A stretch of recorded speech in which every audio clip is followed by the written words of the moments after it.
Marvel fans, secret Wars के बाद MCU कहाँ जाएगा? क्या बहुत से नए हीरोज देखने को मिलेंगे हमें? क्या बहुत से नए विलन्स भी आएंगे? और क्या सारे हीरोज एक ही अर्थ पे रहेंगे? ऐसे ही बहुत सारे सवाल जो हैं वो मार्वल फैंस के मन में घूम रहे हैं।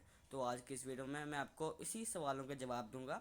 तो इसमें मैं आपको बताऊंगा कि कौन सी नई अर्थ आएगी, क्या सारे हीरोज एक ही अर्थ पे रहेंगे, रिबूट से लेकर नए सागास, नए हीरोज सब बताऊंगा। लेकिन उससे पहले शुरू करते हैं एक छोटे से इंट्रो के बाद।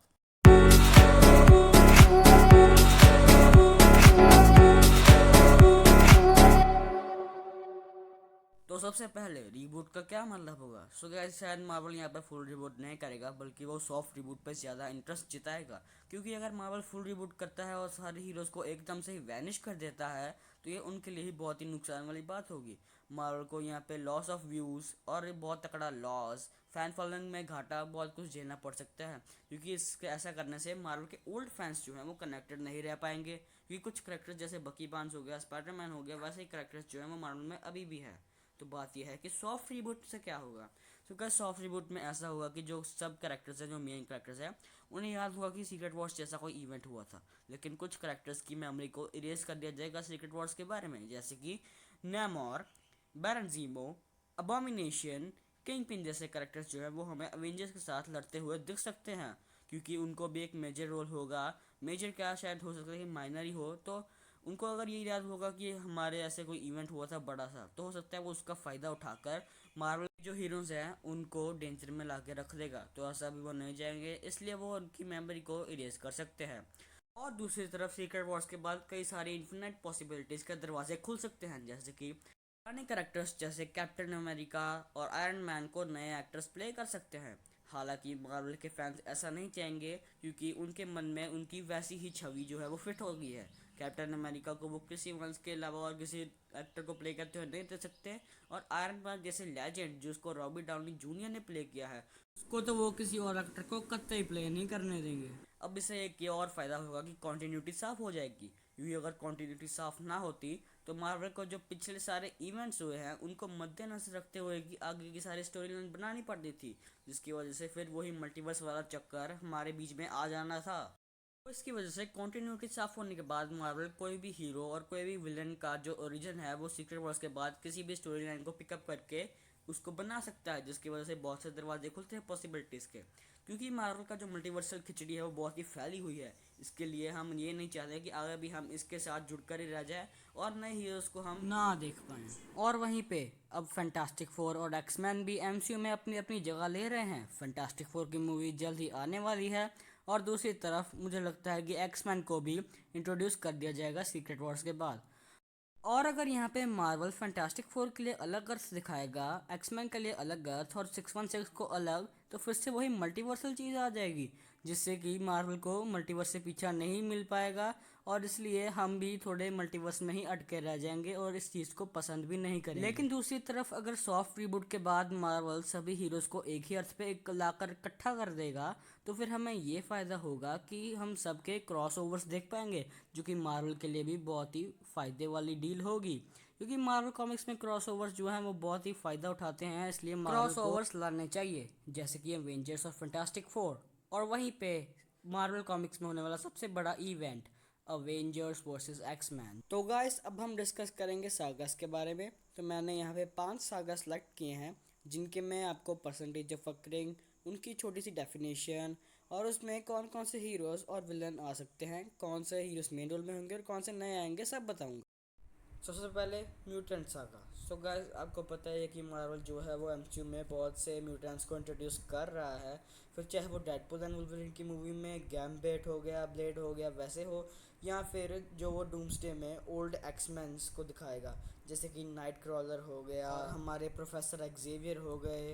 वैसे ही बहुत से ऐसे एक्समैन हैं जो कि हमें देखने को मिलेंगे डूम्सडे में, ओल्ड एक्समैन एक्चुअली।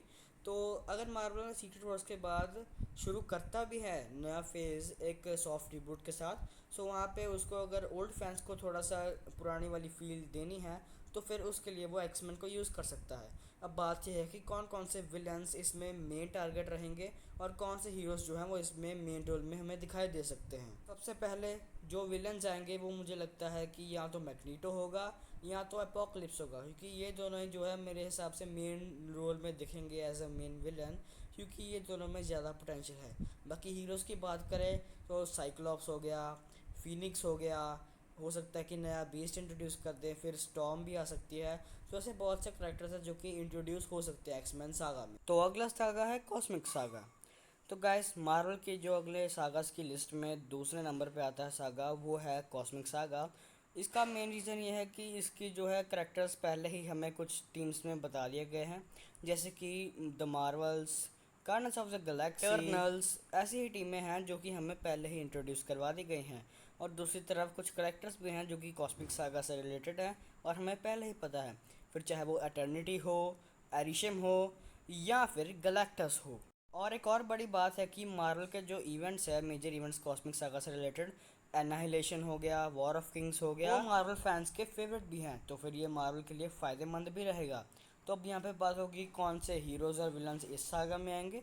तो सबसे पहले विलन्स की बात करें तो मेन विलन की लिस्ट में गैलेक्टस, बियॉन्डर, एनहाइलस और कॉर्वैक जैसे करैक्टर्स स्टैंड करते हैं। लेकिन वहीं पर अगर बात करें हीरोज़ की तो हमें नोवा और कोसार जैसे करैक्टर्स दिख सकते हैं। और अगर वहीं पर बात करें प्री एग्जिस्टिंग कैरेक्टर्स की तो Doctor Strange, Fantastic Four, Carol Danvers, Captain Marvel, Monica Rambeau और ऐसे ही कई कैरेक्टर्स हमें दिख सकते हैं लीड रोल में। तो इसलिए ये सागा भी बहुत ही ज़्यादा वास्ट होने वाला है और अगर हुआ तो मार्वल फैंस के लिए अच्छा भी साबित हो सकता है। The Spider verse saga. तो गैस मार्वल की जो सागा की लिस्ट पे तीसरे नंबर पे आता है वो है स्पाइडर वर्स सागा। इसको इतना एक्सप्लेन करने की भी ज़रूरत नहीं है, क्योंकि आपको पता है कि स्पाइडरमैन के जो हैं वो कितने फ़ैन्स हैं पूरे दुनिया भर में। बहुत से फैंस हैं जो कि मार्वल को देखते हैं स्पाइडरमैन के लिए हैं, तो इसलिए ये भी सागा जो है मार्वल के लिए थोड़ा प्रॉफिटेबल हो सकता है। हालांकि अभी इतना सेटअप नहीं है सागा को लेकर, लेकिन हमें फिर भी पता है कि कौन कौन से स्पाइडरमैन हैं जो देखे थे एमसीयू में, फिर चाहे वो नो वे होम में हो या फिर स्पाइडर वर्स की जो एनिमेटेड सीरीज है उसमें। इसको लाने का मेन रीज़न यही है कि मार्वल के फैंस जो हैं स्पाइडरमैन से कनेक्टेड रहते ही हैं, फिर चाहे वो कौन से भी यूनिवर्स का हो। और बाकी इसको ना लाने का रीज़न है कि इसका जो सेटअप है वो अभी पूरी तरह से नहीं हुआ है, क्योंकि हमें अभी इतने स्पाइडरमैन से इंट्रोड्यूस नहीं करवाया गया है, जैसे माइल्स हो गया, ग्वेन हो गया। बस हमारे यूनिवर्स जो है मेन 616 में उसमें एक ही स्पाइडरमैन है, तो फिर ये थोड़ा मुश्किल भी हो सकता है। बाकी आपको मैंने नाम बता ही दिए हैं, तो आपको ये भी बता देता हूँ कि कौन कौन से हीरोज़ इसमें आएंगे। हीरो की बात करें तो यहाँ पे ग्वेन, माइल्स और सिल्क जैसे हीरो जो हैं वो सामने आ सकते हैं, इंट्रोड्यूस कर सकता है मार्वल। और वहीं पे विलन्स की बात मॉर्लस और क्रेवन जैसे विलन हैं जो कि हमें दिख सकते हैं। बाकी अगर बात करें कि सोनी को मार्वल के ना जाते हुए भी यहाँ पे मल्टीवर्सल की चीज़ लानी है, तो उसके लिए द इनहेरिटर्स की भी ऑप्शन है। The dark rain saga. तो गैस मार्वल की सागास की लिस्ट पे चौथे नंबर पे मैंने डार्क रेन सागा को इसलिए रखा है क्योंकि मार्वल के फैंस को जो है वो स्ट्रीट लेवल हीरोज़ भी पसंद आते हैं और ग्राउंडेड लेवल स्टोरीज भी पसंद आती हैं। वो ग्राउंडेड लेवल के जो विलन्स हैं उनसे भी कनेक्टेड रह पाते हैं, इसलिए ये सागा को मैंने चौथे नंबर क्योंकि इसका मेन रीज़न भी यही है कि इसके आने के, इसलिए इसके ज़्यादा परसेंटेज ऑफ चांसेस नहीं बनते हैं कि ये आए, इसलिए मैंने इसको चौथे नंबर पे ही रखा है। और बाकी अगर बात करें हीरोज़ और विलन्स की तो हीरोज़ जो आ सकते हैं डेयर डेविल और ब्लेड जैसे हीरोज़ जो हैं वो फीचर। बाकी एंटी हीरोज़ की बात करें तो येलेना, टास्क मास्टर, पनिशर, बकी ऐसे एंटी हीरोज़ भी फीचर हो सकते हैं क्योंकि यह डार्क रेन सागा है। और अगर हम विलन्स की बात करें तो बैरन ज़ीमो और किंगपिन जैसे मेल विलन्स हमें देखने को मिल सकते हैं। बाकी अगर मार्वल सीक्रेट वॉर्स के बाद नॉर्मन ऑसबॉर्न को इंट्रोड्यूस करता है तो वो भी मेन विलन बन सकता है, जिससे स्पाइडरमैन का भी इस सागा में की रोल होगा। तो ये है मार्वल का डार्क रेन सागा। तो गाइस ये थे 4 सागास जो मैंने आपको बताए। आई होप आपको ये वीडियो अच्छी लगी होगी। हालांकि मैंने बहुत टाइम बाद ये वीडियो डाली है, एक्चुअली मेरी पहली वीडियो है। अब मैं कोशिश करूँगा कि मैं जल्दी से जल्दी वीडियो डालूँ। और अगर आपको पसंद आई है तो लाइक, शेयर और सब्सक्राइब ज़रूर करना। तो मिलेंगे नेक्स्ट वीडियो में।